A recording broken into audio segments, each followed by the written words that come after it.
Hi friends, welcome to miracle makers PSC. നമ്മൾ 10th പ്രിലിംസിൻ്റെ previous year question papers discuss ചെയ്ത് വരികയായിരുന്നു. അപ്പോൾ ഇന്ന് നമ്മൾ എടുക്കാൻ പോകുന്നത് കാറ്റഗറി നമ്പർ 32/2021 3 ക്വസ്റ്റ്യൻ പേപ്പർ നമ്മളിപ്പോൾ ഓൾറെഡി അപ്ലോഡ് ചെയ്തിട്ടുണ്ട് വീഡിയോസ്. അത് കാണാത്തവരുണ്ടെങ്കിൽ പോയി കണ്ടതിന് ശേഷം ഈ വീഡിയോ വന്ന് കാണുക. ഇനി വരുന്ന 10th പ്രിലിംസിന് ഏതായാലും നമ്മുടെ ഈ PYQCന്ന് ഒരു 30% ക്വസ്റ്റ്യൻ ഉറപ്പായിരിക്കും. അപ്പോൾ നമ്മൾ ക്വസ്റ്റ്യൻ പേപ്പർ നോക്കാതെ പോയിട്ട് കാര്യമില്ല. ഈ ക്വസ്റ്റ്യൻ പേപ്പർ തന്നെ പഠിച്ചിട്ടുണ്ടെങ്കിൽ നമുക്കൊരു ഇന്ന ശതമാനം മാർക്ക് ലഭിക്കും. അപ്പം നമുക്ക് ക്ലാസ്സിലേക്ക് കടക്കാം.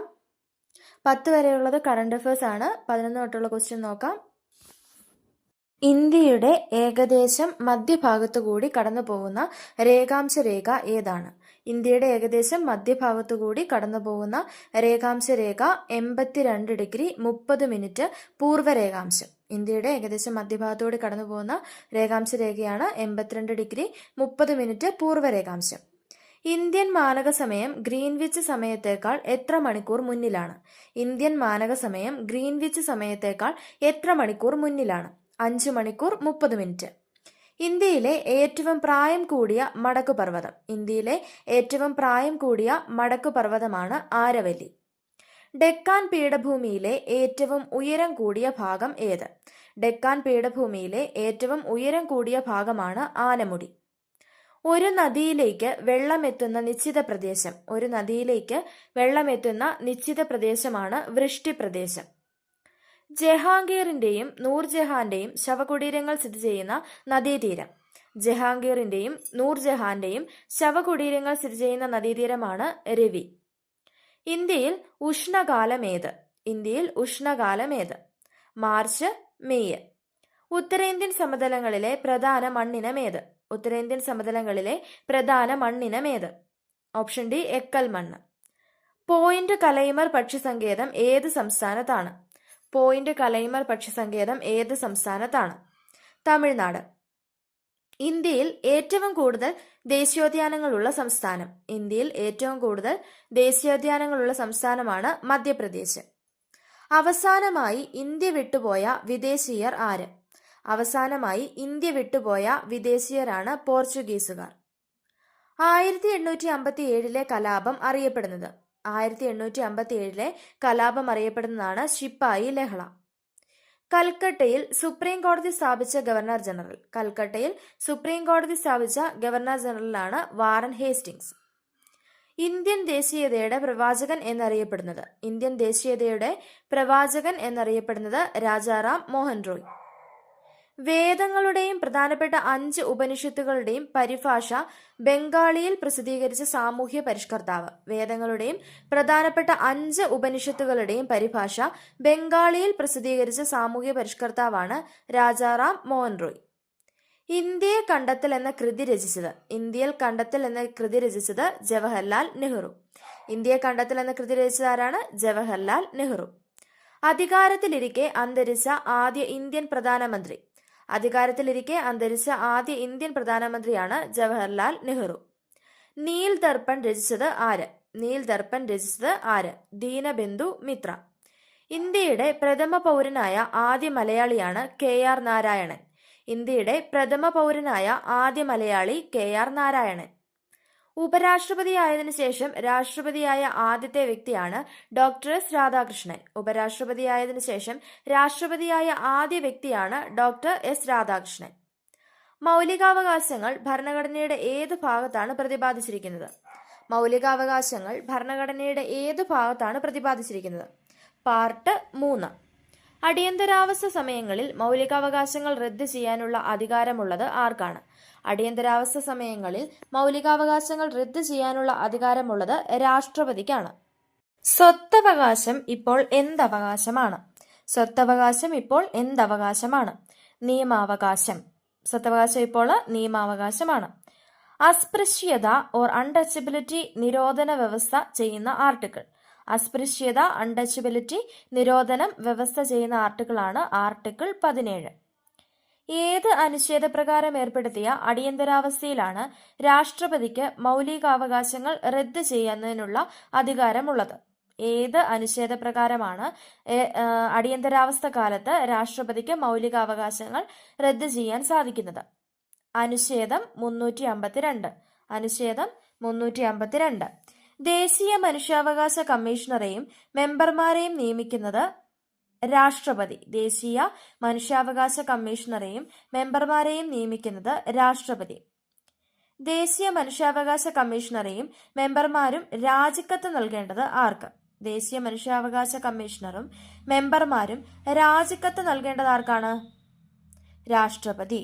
ദേശീയ മനുഷ്യാവകാശ കമ്മീഷണറെയും മെമ്പർമാരെയും നിയമിക്കുന്നതാണെങ്കിൽ രാഷ്ട്രപതി, അവരെ നീക്കം ചെയ്യുന്നത് അല്ലെങ്കിൽ അവർ രാജിക്കത്ത് നൽകേണ്ടതും രാഷ്ട്രപതിക്ക് തന്നെയാണ്. ഇന്ത്യയിൽ മനുഷ്യാവകാശ സംരക്ഷണ നിയമം നിലവിൽ വന്നതെന്ന്? ഇന്ത്യയിൽ മനുഷ്യാവകാശ സംരക്ഷണ നിയമം നിലവിൽ വന്നത് എന്ന്? 1993 സെപ്റ്റംബർ 28. 1993 സെപ്റ്റംബർ 28. ദേശീയ മനുഷ്യാവകാശ കമ്മീഷൻ ഒരു ഡാഷ് ആണ്. ദേശീയ മനുഷ്യാവകാശ കമ്മീഷൻ ഒരു സ്റ്റാറ്റ്യൂട്ടറി ബോഡിയാണ്. ദേശീയ മനുഷ്യാവകാശ കമ്മീഷൻ ഒരു സ്റ്റാറ്റ്യൂട്ടറി ബോഡിയാണ്. ദേശീയ മനുഷ്യാവകാശ കമ്മീഷന്റെ പ്രധാന കാര്യനിർവഹണ ഉദ്യോഗസ്ഥൻ? ദേശീയ മനുഷ്യാവകാശ കമ്മീഷന്റെ പ്രധാന കാര്യനിർവഹണ ഉദ്യോഗസ്ഥനാണ് സെക്രട്ടറി ജനറൽ. ദേശീയ മനുഷ്യാവകാശ കമ്മീഷന്റെ പ്രധാന കാര്യനിർവഹണ ഉദ്യോഗസ്ഥനാണ് സെക്രട്ടറി ജനറൽ. കേരളത്തിന്റെ വിസ്തീർണം ഡാഷ് ചതുരശ്ര കിലോമീറ്റർ ആണ്.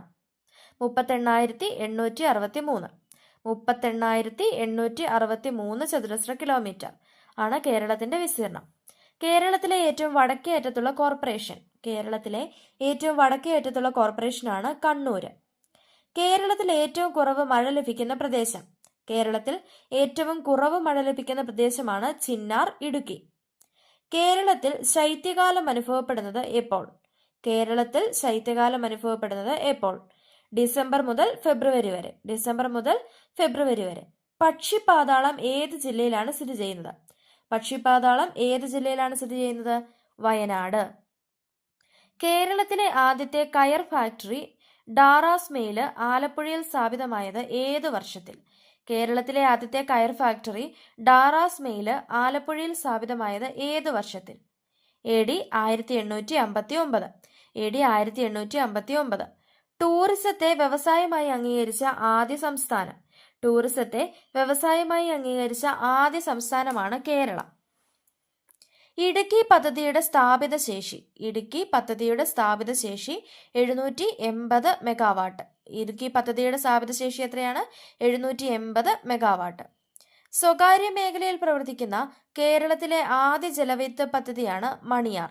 സ്വകാര്യ മേഖലയിൽ പ്രവർത്തിക്കുന്ന കേരളത്തിലെ ആദ്യ ജലവൈദ്യുത പദ്ധതിയാണ് മണിയാർ. അയ്യങ്കാളി ജനിച്ച ദിവസം? അയ്യങ്കാളി ജനിച്ച ദിവസം 1863 ഓഗസ്റ്റ് 28. 1863 ഓഗസ്റ്റ് 28. സമപന്തി ഭോജനം സംഘടിപ്പിച്ചത് ആരാണ്? സമപന്തി ഭോജനം സംഘടിപ്പിച്ചത് വൈകുണ്ഠസ്വാമിയാണ്. അക്കാമ ചെറിയാൻ എന്ന പുസ്തകം എഴുതിയത്?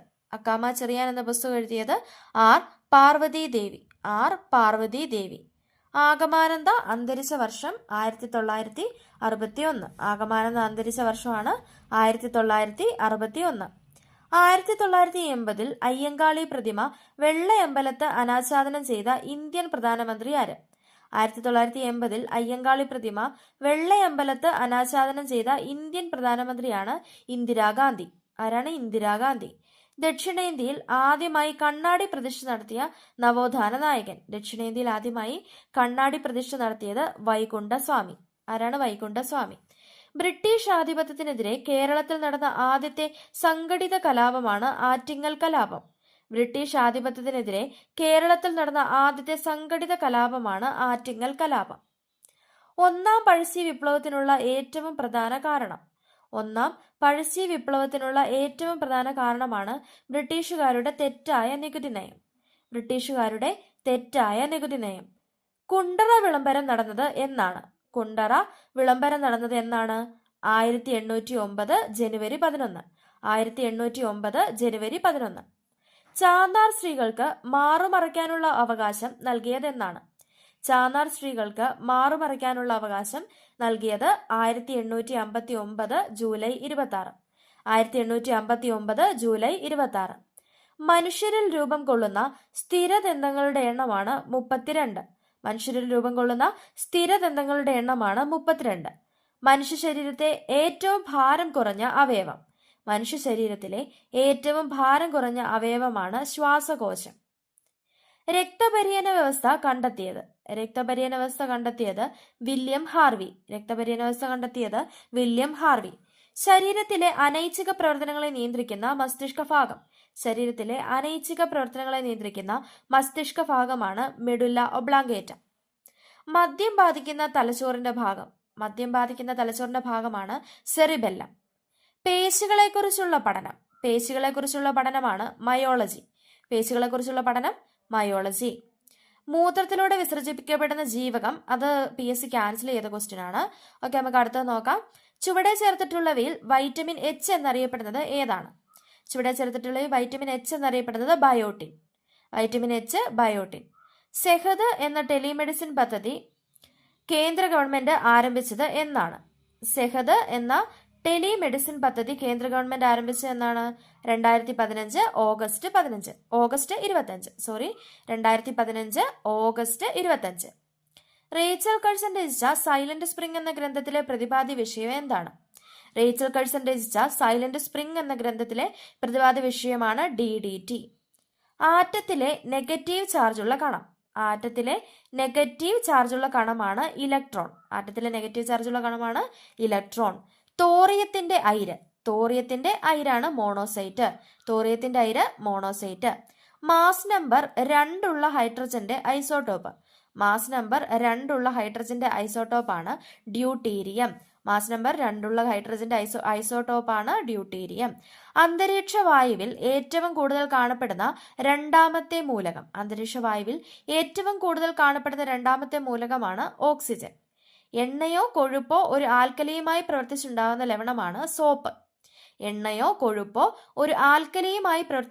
ലവണമാണ് സോപ്പ്. പ്രപഞ്ചത്തിൽ ദ്രവ്യം ഏറ്റവും കൂടുതൽ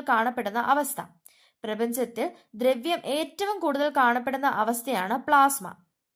ഊർജം അളക്കുന്നതിനുള്ള യൂണിറ്റാണ് ജൂള്. തുല്യസമയത്തിൽ തുല്യദൂരം സഞ്ചരിക്കുന്ന ചലനമാണ് സമചലനം, സമമന്ദീകരണ ചലനം, അസമചലനം എന്നിവയായിരുന്നു ഓപ്ഷൻ. ഇതൊന്നുമല്ലെന്നായിരുന്നു ആൻസർ. അപ്പൊ ഇതൊന്നും ആയിരുന്നില്ല ആൻസർ. ഏതൊക്കെയായിരുന്നു?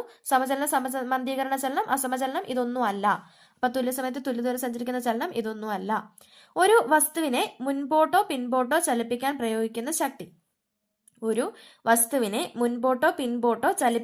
പ്രയോഗിക്കുന്ന ശക്തിയാണ് ബലം. സൗരയൂഥം പിന്നിട്ട ആദ്യ